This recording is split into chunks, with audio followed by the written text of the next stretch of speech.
அழிவின் விளிம்பில் இருக்கக்கூடிய சில உயிரினங்கள் இதுதான் த என்டேஞ்சர் ஸ்பீஷீஸ் அப்படின்னு சொல்லுவாங்க. அந்த மாதிரி நம்ம இந்தியாவில் அழியும் அபாயத்தில் இருக்கக்கூடிய சில உயிரினங்களை பற்றி தான் நம்ம இன்னைக்கு இந்த வீடியோவில் பார்க்க போகிறோம். ஸோ மறக்காம வீடியோ ஃபுல்லாக பாருங்கள். This is Eljith. Welcome to my channel. நாம இப்போ ஃபர்ஸ்ட் பார்க்க போகிறது பெங்கால் டைகர். எஸ், இது நம்ம இந்தியாவோட நேஷனல் அனிமல். இது இப்போ சுந்தர்பன்ஸ் நேஷனல் பார்க்ஸில் தான் காணப்படுறது அப்படின்றத மென்ஷன் பண்ணியிருக்காங்க. இதோட எண்ணிக்கை ஏன் குறையுது அப்படின்னா, காடுகள் நகரமயமாதல் அதன் காரணமாகவும் இதோட தோலுக்காக இது அதிகமாக வேட்டையாடப்படுறதன் காரணமாக தான் இதோட எண்ணிக்கை குறைஞ்சிருக்கு அப்படின்றத சொல்லியிருக்காங்க. இப்போ ரெண்டாவது பார்க்க போகிறது த கிரேட் இண்டியன் பஸ்டர்ட். இதை கிரிட்டிக்கலி என்டேஞ்சர்ட் அப்படின்னு சொல்கிறாங்க. அதாவது இதோட எண்ணிக்கை நூற்றுக்கணக்கில் தான் இருக்குது அப்படின்றத மென்ஷன் பண்ணியிருக்காங்க. இது மோஸ்ட்லி வறண்ட புல்வெளிகளை தான் வாழுமா.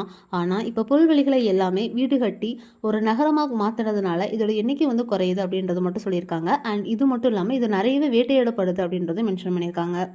மூணாவதாக பார்க்கப்படுறது காரியல் முதலை. இது நீண்ட மற்றும் மெல்லிய முக்கை கொண்ட ரொம்பவும் அரிய வகை முதலையாகும் சொல்லியிருக்காங்க. இது மோஸ்ட்லி தூய்மையான நதிகளில் தான் வாழுமாங்க.